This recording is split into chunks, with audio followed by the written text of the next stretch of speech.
uri umugore cyangwa se uri umukobwa ariko uhora wibaza uti wamenya ute ko ufite imisemburo myinshi cyangwa se mikeya mu mubiri wawe. Ubundi imisemburo myinshi cyangwa se n'imisemburo mikeya ni ibintu bigira ibimenyetso biri obvious ku mubiri wawe, ariko kubera ko abantu benshi dusigaye tuba turi busy nyine kuba notified n'ikintu kiri kujya mbere ku mubiri wacu cyangwa se n'ikimenyetso runaka, bisigaye aba ari ibintu bigoye. Rero nge kuganiriza ku bintu ushobora ku bintu ushobora kwirebaho cyangwa se ibintu bishobora kwereka ko ufite imisemburo mikeya wowe mugore cyangwa se umukobwa. Kandi twibuka ko imisemburo nigena ko tumera neza mu gihe cyo kubyara. Ufite imisemburo mikeya ntubyara, ufite na myinshi nabyo hari ibya affecta. Ibyo bintu ibiganiro tuzagenda tuganiraho muri video zizaza, ariko uyu munsi katurebe nyine ku bintu bishobora kwereka ko ufite imisemburo mikeya. Ikindi cya mbere rero ni imisemburo n'imihango itagenda neza.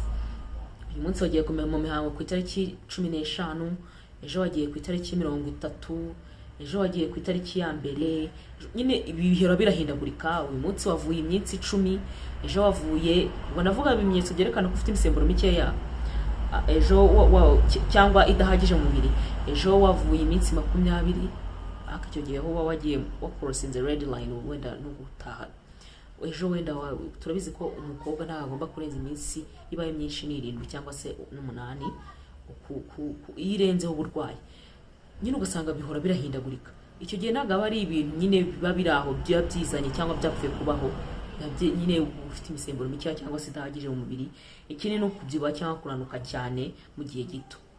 Ushobora kubyibuha cyane kubera nyine imisemburo yabaye mikeya cyangwa se yabaye myinshi. Ushobora no kunanuka cyane bitewe n'ibyo ngibyo nanone, imisemburo yabaye myinshi cyangwa se, ariko akenshi imisemburo idahagije urananuka. Yaba ibaye myinshi cyane nabwo ukabyibuha cyane, ariko none biterwa na nature y'umubiri uri nyine iyo process cyangwa se iyo metabolism iri kuberamo, cyangwa no metabolism something like that, sibyo?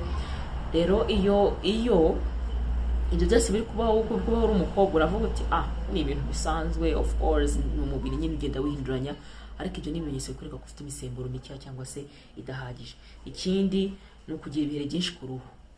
Ushobora kuba ari ku ruhu, ibyo ni byerekana ko ufite imisemburo mikeya idahagije. Ushobora kuba ari hano mu gatuza cyangwa se hano mu mugongo. Ubwo umukobwa ufite imisemburo mikeya, ariko hari naho nabonye bavuga ngo ufite imisemburo myinshi. Tuzabirebaho nanone neza, ariko ibi nabyo kugira ibiheri byinshi ku ruhu ni ibintu byerekana, ni ikimenyetso cyerekana ko ufite imisemburo mikeya mu mubiri. Ikindi gukora nuguhorana umunaniro udasanzwe, urakoza amasahani urumva unaniwe, uracaye uratetse urumva unaniwe, igihe cyose nyine uba wumva unaniwe, ariko then still ntabwo uri kumenya ikiri kubigutera. Icyo gihe ugomba kumenya ko ufite imisemburo mikeya cyangwa se idahagije mu mubiri. Ikindi guhindura imyitwarire cyangwa se ibyo bita mood swings. Ukanya urishimye, umaze nk'umunsi wose urakaye, ejo ukaba wishimye, ejo warakaye umaze nk'icyumweru cyose, ejo nyine ugahora uhindura mood, like uhindura mood zawe zihora ziswinginga. Nta n'ikintu actually kizima cyangwa se cy'impamvu cyangwa se imbarutso y'uko guhinduka kwa mood yawe.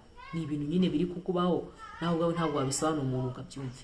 Ariko iyo izo mood ziri guswinginga like that, ufite imisemburo mikeya cyangwa se imisemburo idahagije mu mubiri. Kiri ni ukumera umusatsi ku mubiri ahadasanzwe. Akenshi urugero, iyo wagize androgene nyinshi, ikintu nigeze kukivugaho ku mpamvu abagore cyangwa se n'abakobwa bamera ubwoya ku mabere cyangwa n'ahandi hantu, ubwanwa n'ibiki. Iyo androgene yabaye nyinshi mu mubiri, uzana nyine ubwanwa, impempe, nyine uzana ubwoya ahantu hatagize hatateguye. Ariko none androgene ibaye nyinshi, hari indi misemburo nyine iri ngombwa mu buzima bwacu nk'abagore iri kugenda iba mikeya, za estrogen, proestrogen, stuff like that.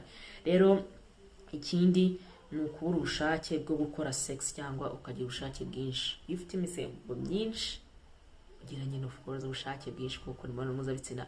Ufite imisemburo mikeya ukaba makonja, ntugire ubwo bushake bwo gukora imibonano mpuzabitsina nk'ibisanzwe. Ikindi ni ukubira ibyuya byinshi cyangwa kumva ubushyuhe bukabije. Ibi nabyo nyine bikwereka ko imisemburo yawe idahagije cyangwa se iri myinshi. Ibyuya byinshi cyane cyangwa se guhora wumva ubushyuhe, of course icyo ni ikimenyetso cy'ukwereka ko ufite amahormone adahagije. Kubura ibitotsi cyangwa gusinzira nabi, ibimenyetso rero bikwereka ko ufite imisemburo idahagije mu mubiri. Kubura ibitotsi ukaba nta kutagize, wagiye mu buriri hakiri kare ariko ubuze ibitotsi, cyangwa wabuze nuko usinzira. Ikindi ni ukugira ikibazo cyo gusama. Iyo ufite imisemburo mikeya gusama ntabwo byakunda. Wabona byibagiweho igihe gitoya mbere uko unayongera. Niba utarayongera ntabwo byakunda, ariko niba uyifite nyinshi cyangwa se iringa, ubundi icyiza iyo imisemburo iringaniye biba ari byiza kuko biroroha gusama biroroha, biba bitagoranye. Ariko iyo ufite nyinshi cyane ukagira na mikeya cyane, zero problem.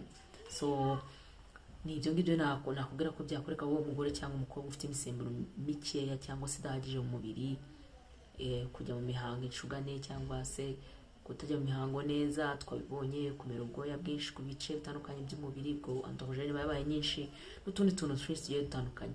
Wabisobanukiwe, ariko jya umanza urebe ku mubiri wawe uvuga utari koko wenda muri bino bintu 10 mfite ushobora kuba ubifite, ariko ukaba ari ibintu ufata for granted, ukaba ari ibintu nyine ugufata nk'aho ari ibintu biraho, ari ibintu bisanzwe. Ntabwo ari ibintu bisanzwe my dear. Imisemburo ku buzima bw'umugore, imisemburo ni ikindi kintu. Niyo ihatse gutwita, niyo ihatse kuba regire mu gihe cy'imihango, ihatse utuntu twinshi. Niyo ihatse kumererwa neza nk'umugore, niyo ihatse kugira ubwo bushake bw'imibonano mpuzabitsina buri balance, atari byinshi cyane atari na bikeya cyane. So niba wakunze ikiganiro, give it a thumb up, liking, sharing ku bandi, commenting. Niba utarasubscribinga, subscribe.